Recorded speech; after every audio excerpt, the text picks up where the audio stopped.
नमस्ते बच्चों। बच्चों, क्या आपको नई नई जगह घूमने का शौक है? छुट्टियों में आप लोग जाते भी होंगे और वापस आकर अपने दोस्तों को अपने ट्रिप के बारे में सुनाते भी होंगे, है ना? आज मैं कहानी वाली नानी आपको एक नाविक लेम्युल गुलिवर की यात्रा की कहानी सुना रही हूँ। बच्चों, गुलिवर को समुद्री यात्रा और नए नए द्वीप जगह जाना अच्छा लगता था। यह कहानी एंग्लो आयरिश लेखक और पादरी जोनाथन स्विफ्ट के द्वारा लिखित उपन्यास गुलिवर ट्रैवल से प्रेरित है। कहानी है गुलिवर की अनोखी यात्रा। सुनो बच्चों, बहुत समय पहले की बात है। समुद्र के किनारे एक छोटा सा शहर था। शाम का समय था और एक मैदान के नीचे कुछ लोग बैठे थे। सभी लैम्यूल गुलिवर को घेर कर बैठे थे। बच्चों, गुलिवर एक नाविक था और सभी उत्सुकता से उसे पूछ रहे थे, अरे गुलिवर, बताओ तो सही, तुम्हारी यात्रा कैसी रही? कहाँ गए थे इतने दिन? क्यों लग गए इतने दिन लौटने में? हमें तो लग रहा था कि क्या हुआ पता नहीं, कुछ अनहोनी तो नहीं हो गई है। हम लोगों को लगा शायद तुम वापस कभी नहीं आओगे। बताओ ना, क्या हुआ इतने दिनों तक? गुलिवर धीरे धीरे मुस्कुरा रहा था। वहां लोगों को अपने यात्रा के बारे में बताने के लिए वह भी उत्सुक था। उसने कहा, दोस्तों थोड़ा धीरज रखो, इतने सारे सवाल एक साथ। भाई, इस बार मेरी यात्रा बहुत ही अनोखी थी। बताऊं? हाँ हाँ भाई, जल्दी बताओ, सभी बोल पड़े। हम लोग तो बेचैन हैं तुम्हारी यात्रा के बारे में सुनने के लिए। बच्चों, ये जो गुलिवर था उसे समुद्र से बहुत प्यार था। वैसे तो वह एक सर्जन यानी डॉक्टर था, पर जब भी मौका मिलता समुद्र के किनारे पहुंच जाता था। समुद्र को देखकर सोचता था, काश इस समुद्र की यात्रा मैं भी कर सकूं। कोई उससे पूछता कि तुम क्या बनना चाहते हो, तो वह यही कहता, हाँ मैं सर्जन हूँ, पर असल में मैं एक नाविक बनकर दूर दूर तक समुद्र की सैर करना चाहता हूँ। नई नई जगह, नए नए द्वीप देखना चाहता हूँ। और एक दिन सचमुच उसकी इच्छा पूरी हो गई। गुलिवर को एक जहाज पर कप्तान की नौकरी मिल गई थी और एक दिन गुलिवर एक जहाज का कप्तान बनकर यात्रा पर निकल पड़ा। फिर गुलिवर कहने लगे, तो आप सब जानते ही हो, आप लोगों ने ही तो मुझे अलविदा कहा था और मैं यात्रा पर निकल गया था। मैं बहुत खुश था, मेरी इच्छा जो पूरी हो गई। समुद्र के बीच जहाज पर बहुत अच्छा लग रहा था। चारों तरफ समुद्र का पानी, उसकी लहरों की आवाजें बहुत ही मधुर लग रहे थे। मैं तो लहरों को देखता ही रह गया। और एक दिन हमारा जहाज गहरे समुद्र के बीच बीच में पहुंच गया। हर तरफ पानी पानी था, जमीन तो दिखाई नहीं दे रही थी। मौसम बहुत सुहावना था। तभी मौसम पलटा। अचानक से जोर की हवा चलने लगी। हमारा जहाज इधर उधर डोलने लगा, हिचकोले खाने लगा। ऐसा लग रहा था कि जोर का तूफान आने वाला है। यह देखकर जहाज पर सारे लोग चिल्लाने लगे, अरे ये क्या हो रहा है, ये क्या हो रहा है? ओ, सब घबरा गए। मैंने अपने जहाज की डोर संभालते हुए कहा, अरे घबराओ मत, हिम्मत रखो, कुछ देर में तूफान थम जाएगा। मैं जहाज को स्थिर रखने की कोशिश कर रहा हूँ। थोड़ी देर तो ठीक चल रहा था। सभी आश्वस्त भी हो गए कि हम इस समुद्री तूफान को पार कर लेंगे। पर अचानक एक बड़ी सी लहर आई और जानते हो क्या हुआ? हमारा जहाज उलट गया। है? जहाज उलट गया? फिर क्या हुआ? सभी पूछने लगे। क्या हुआ? अरे हम सभी जो जहाज पर थे पानी में गिर गए। थोड़ी देर तो मुझे तैरना तो आता था और मैं थोड़ी देर तैरने लगा। तैरते तैरते मैं थक गया। यही कोशिश करने लगा कि कैसे भी करके किनारे तक पहुंच जाऊं। फिर लगा कि अब नहीं बचूंगा, घर वापस नहीं जा पाऊंगा, यही मेरा अंत हो जाएगा। मैं तो बार बार भगवान को याद कर रहा था, भगवान मेरी मदद करो, हे भगवान मेरी मदद करो। फिर क्या हुआ, सभी एकटक चुपचाप गुलिवर को देख रहे थे।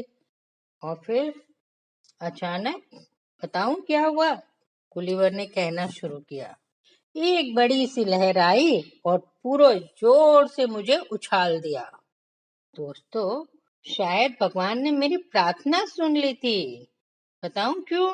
उस लहर ने मुझे इतनी जोर से उछाला, इतनी जोर से उछाला कि मुझे किनारे पे जाकर लाकर पटक दिया। मैंने तो घबराकर आंखें बंद कर ली। फिर धीरे से आंखें खोली, देखा मैं समुद्र के किनारे पे हूँ, तट पे हूँ। खड़ा होकर चारों तरफ देखने लगा। कहने लगा, अरे मैं कहाँ आ गया हूँ? यहाँ कोई नहीं दिख रहा है। चारों तरफ पानी पानी है। शायद कोई अनजान द्वीप पे आ गया हूँ। फिर मैं थका हुआ तो था ही, लेट गया और जहाज के बारे में, मेरे साथियों के बारे में सोचने लगा। उनका क्या हुआ होगा? क्या वे भी मेरी तरह बच गए होंगे? भगवान उनकी रक्षा करना। ऐसे सोचते सोचते मेरी आंख लग गई और मैं गहरी नींद में सो गया।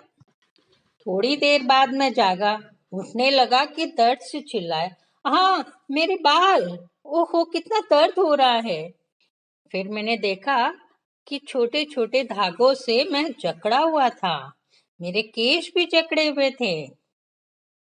तभी मेरे दाएं पैर पर लगा कि कुछ रेंग रहा है, कुछ चल रहा है, मेरी तरफ आगे बढ़ रहा है। और मैंने देखा एक छोटा सा मानव, करीबन 6 इंच का होगा, धीरे धीरे मेरी छाती पर आकर खड़ा हो गया। वह मुझे आश्चर्य से देख रहा था और मैं उसे, इतना छोटा मानव, ये तो मेरी जेब में भी आ जाएगा। वह कुछ कह रहा था पर मुझे तो उसकी भाषा ही नहीं समझ में आ रही थी। तभी वैसे ही दिखने वाले और लोग मुझ पर चढ़कर धमा चौकड़ी करने लगे। मैं उठने की कोशिश की तो कुछ धागे टूट गए। यह देखकर वे सब डर के मारे चिल्लाते हुए भागने लगे, इधर उधर दौड़ने लगे। कुछ ही पलों में कुछ लोग मुझ पर क्या करने लगे, छोटे छोटे तीर बरसाने लगे। ऐसा लग रहा था कि छोटी छोटी सुइयां चुभ रही थी। शायद उन्हें मुझसे खतरा नजर आ रहा था। अब मुझे लेटने में ही भलाई लगने लगी। वे इसलिए डरे होंगे जैसे कि अगर हम लोग के सामने कोई दानव आ जाए तो हम कैसे डर जाते हैं, है ना? वैसे ही मैं लेट गया। थोड़ी देर बाद जब उन्हें लगा कि उन्हें मुझसे कोई नुकसान नहीं होगा, तब एक आदमी फिर मेरे ऊपर चढ़ा। अब मुझे लगा कि ये मेरी भाषा तो समझेंगे नहीं, इसलिए मैंने इशारे से समझाया उसे कि मुझे कुछ खाना दो, मुंह पे हाथ ले जाकर, मुझे भूख लगी है, पेट पर हाथ रख कर कहा। वह समझ गया और फिर कुछ लोगों को उसने कुछ कहा और फिर मेरे मुंह के पास एक सीढ़ी लगा दी गई और बहुत सारे ये छोटे छोटे मानव छोटी छोटी टोकरियां हाथ में लिए खाना लेकर आए और मेरे मुंह में डालते जा रहे थे। जब पेट भर गया तब मैंने पानी मांगा इशारे से। तब छोटे छोटे कई पीपे ले आए और पानी पिलाया और फिर मैं फिर गहरी नींद में सो गया। अचानक लगा कुछ हलचल हो रही है और मेरी आंख खुल गई। मैंने देखा एक लकड़ी के बड़े तख्ते पर मैं लेटा हुआ हूँ, रस्सी से बंधा हुआ, और बहुत सारे छोटे छोटे बौने उसे खींच रहे थे। उनके साथ साथ ही कई बौने तीर कमान लिए चल रहे थे, शायद उनके सैनिक होंगे। अब मुझे समझ में आ गया। ओ, तो इन बौनों ने मुझे कैद कर लिया है और कहीं ले जा रहे हो। रास्ते में दोनों तरफ कई बौने खड़े थे मुझे देखने के लिए, जैसे कोई मैं नुमाइश की चीज हूँ। आखिर उनके लिए तो मैं एक अजूबा ही था। काफी देर बाद ये बौने रुक गए। तभी एक बौना मेरे पास आया। उसके सर पर एक ताज था। मैं समझ गया कि वह यहाँ का राजा है। मैंने इशारे से उसे समझाया कि मैं जहाज पर था, पानी में बहकर यहाँ पहुंचा हूँ और इन्हें कोई नुकसान नहीं पहुंचाऊंगा। जब राजा को विश्वास हो गया कि सचमुच मैं उन्हें कोई नुकसान नहीं पहुंचाऊंगा, उनका दुश्मन नहीं हूँ, तब मेरी बेड़ियां खोल दी और एक टूटे फूटे मंदिर में मुझे रखा गया। शायद यही यहाँ का सबसे बड़ा मकान था। बाकी घर तो कैसे थे, एकदम छोटे छोटे खिलौने जैसे। राजा ने 6 विद्वानों को मुझे यहाँ की भाषा सिखाने का काम सौंपा और थोड़ी दिनों में मैंने सारी भाषाओं को सीख लिया। एक दिन कुछ लोग मुझ पर तीर चलाने लगे। उन्हें गुस्सा आ रहा था कि ओहो, ये तो सारा खाना ही खा जाएगा और शायद बाद में हमें भी खा जाएगा। और मुझे तब गुस्सा आ गया और मैंने उन्हें पकड़ लिया। 5 को तो अपनी जेब में ही डाल दिया और 6ठे को मुट्ठी में पकड़ लिया। सभी थर थर कांप रहे थे। मुझे उन पे दया आई और छोड़ दिया। और इस तरह उन लोगों को विश्वास हो गया कि मैं उनको कोई नुकसान नहीं पहुंचाऊंगा। बच्चों, उस द्वीप का नाम था लिलीपुट। और लिलीपुट वासी सचमुच बहुत ही छोटे होते हैं, एकदम 6 इंच के। राजा मेरा दोस्त बन गया।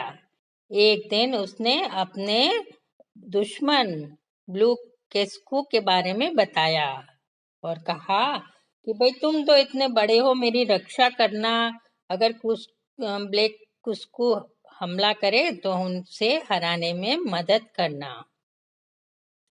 और एक दिन उन्हें लगा ब्लैक कुस्कू जहाज का बड़ा बेड़ा यानी फ्लीट लेकर हमला करने वाला है। मैंने उन राजा से कहा, कुछ रस्सी और कांटे दे दो, और मैं ब्लैक कुस्कू के बेड़े की तरफ चला गया। कांटों में फंसाकर रस्सी से बांधकर उन छोटे छोटे जहाजों को खींचकर लिलीपुट ले आया। ब्लैक कुस्कू को कैद कर लिया गया। फिर मेरे कहने पर दोनों ने अपनी दुश्मनी खत्म की। लिलीपुट के राजा और ब्लैक कुस्कू ने दुश्मनी खत्म की और दोस्त बन गए। अब मुझे घर की, आप सभी लोगों की याद आने लगी। मैंने राजा से कहा, मैं घर जाना चाहता हूँ। तब लिलीपुट के राजा ने एक छोटे से जहाज में खूब सारा खाने पीने का सामान रखा और मुझे अलविदा किया। निकलने से पहले सब ने मेरा शुक्रिया कहा और गले मिले। सबकी आंखों में आंसू थे। मैं लिलीपुट वासियों को बाय बाय कर समुद्र में निकल गया। 2-3 दिन बाद मुझे एक बड़ा जहाज दिखा। मैंने इशारा किया और फिर उन्होंने अपने जहाज में मुझे बिठा लिया। जानते हो, संयोग से वह जहाज हमारे शहर का ही जहाज था और घर ही आ रहा था। बस फिर क्या, मैं आराम से घर आ गया। हाँ, लिलीपुट में रहकर बड़ा मजा आया। मैं उन प्यारे प्यारे छोटे छोटे लिलीपुट वासियों को कभी नहीं भूलूंगा, न ही इस अनोखी विचित्र यात्रा को। यह कहकर गुलिवर चुप हो गया। तो बच्चों, थी ना यह एक मजेदार कहानी? और आपको कैसी लगी ये कहानी? हाँ, ऐसी और कई मजेदार कहानियां सुनने के लिए मेरे YouTube चैनल को सब्सक्राइब करना और बेल बटन जरूर दबाना, ताकि आप मेरी कोई भी कहानी मिस ना करो। कहानी अच्छी लगे तो लाइक बटन दबाना और कमेंट भी भेज सकते हो। कहानी शेयर बटन दबाकर आप अपने दोस्तों के साथ शेयर भी कर सकते हो। और अगले हफ्ते फिर मिलूंगी एक नई कहानी के साथ। तब तक गुड बाय, टेक केयर।